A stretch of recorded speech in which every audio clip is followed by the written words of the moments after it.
Ia masih bersama saya Swandi di channel Dunia Ikan Gabus dan masih menjawab pertanyaan-pertanyaan seputar budidaya ikan gabus yang sudah chat di 081 665 8779 ya. Bagi teman-teman yang mau bertanya, kita sharing tentang pembibitan, pembesaran dan terkait dengan masalah budidaya ikan gabus.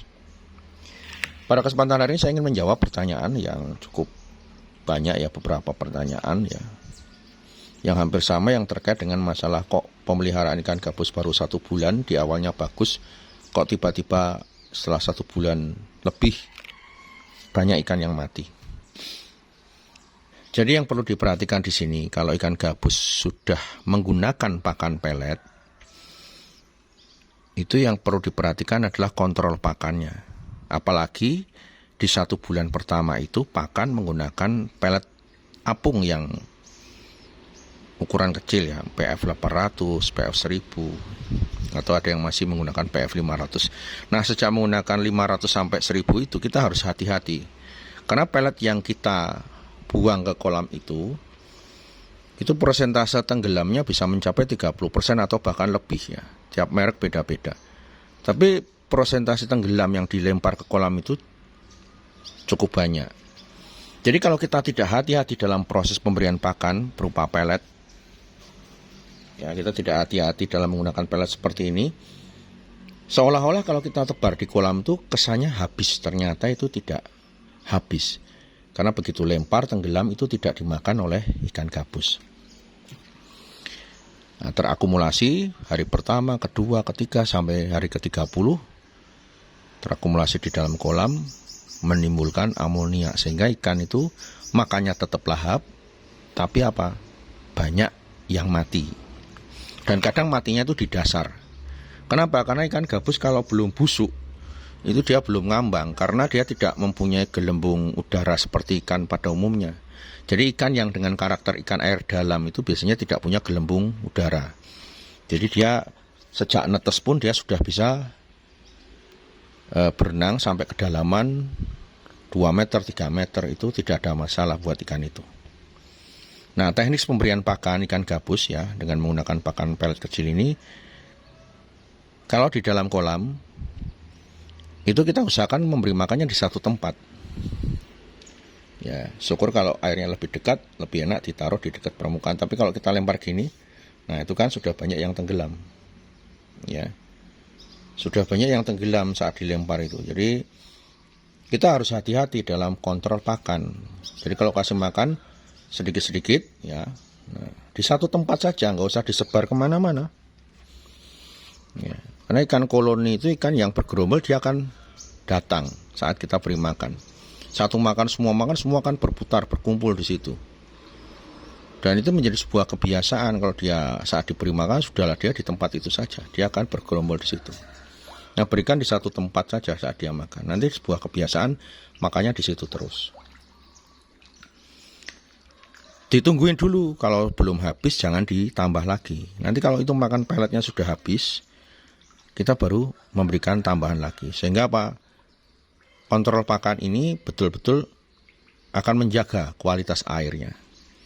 Ini kita pemeliharaan secara normal ya, tanpa menggunakan filter dan lain sebagainya ya.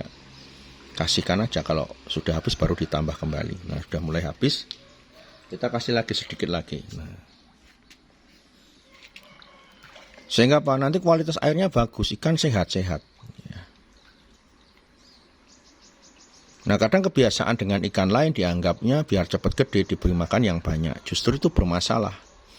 Nah, sudah amannya ikan gabus ini, kalau setelah dia menggunakan pelet apung yang agak gede, misalnya sudah pakai min 99 ya, 781, itu sudah lebih aman. Karena pada saat pelet yang mengembang itu kelihatan di kolam, misalnya ngambang itu kelihatan, itu kita bisa ambil. Tapi kalau yang tenggelam seperti ini kalau sampai sisa, kita agak repot ngambilnya. Apalagi kalau airnya kolamnya dalam. Habis kita tambah lagi. Sampai ikannya sudah tidak mau makan, baru kita berhenti memberi makan. Ya. Untuk pembesaran dengan hasil maksimal, berikan pakan sehari 4-5 kali atau lebih. 7 kali, 8 kali tidak masalah ya. Karena nanti tetap saja ikan itu akan lebih cepat besar. Perhitungan pakan nanti sesuai dengan rasio yang umum terjadi pada ikan gabus ya. 1,5 kilogram pakan jadi 1 kilogram daging.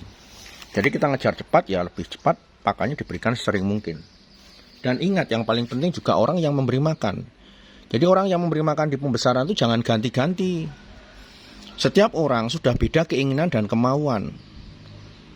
Ilmunya berbeda-beda. Mungkin satu keluarga saja berbeda-beda. Jadi pastikan orang yang memberi makan tuh ya satu orang yang memang sudah menjadi kebiasaan dia ngurusi ikan gabus.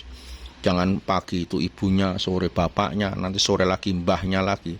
Itu nanti masih hasil pembesarannya tidak bagus. Karena takaran pakannya juga beda-beda, keinginannya beda-beda. Justru banyak yang terjadi nanti kematian-kematian karena pakannya itu terlalu banyak sisa berlebih.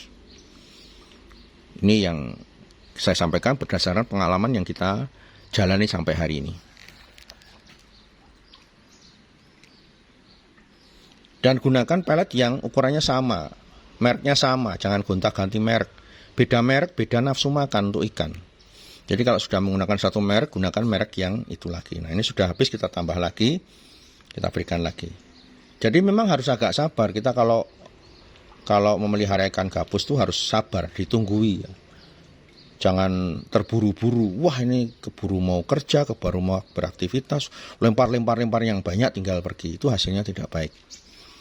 Ya, jadi masa kritis ikan gabus di pembesaran ini atau di pembenihan ini 1 bulan pertama ini. Ya, kontrol pakannya yang paling penting. Dan timbulnya penyakit yang ada di kolam itu juga karena sisa pakan yang busuk terlalu banyak.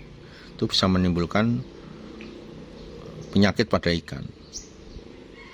Ya, oke ya, sukses semuanya. Seperti itu pengalaman kita jawab ya berkaitan dengan masalah pembesaran. Dan untuk proses pengurasan jangan sering-sering dikuras untuk bibit pembesaran. Kuras 50% diisi kembali, kuras 50% diisi kembali. Itu akan membuat ikan lebih sehat. Ya, dari pengalaman kita yang penting kontrol pakan tadi itu. Jadi tidak ada perubahan suhu drastis pada air kolam. Kalau memang mau dikuras total, sudah kita siapkan tanduk air untuk ngisi kolam. Jadi jangan langsung dari sumur bor, sedot langsung masuk ke kolam. Itu sangat berisiko sekali. Ya, sukses untuk Anda semuanya.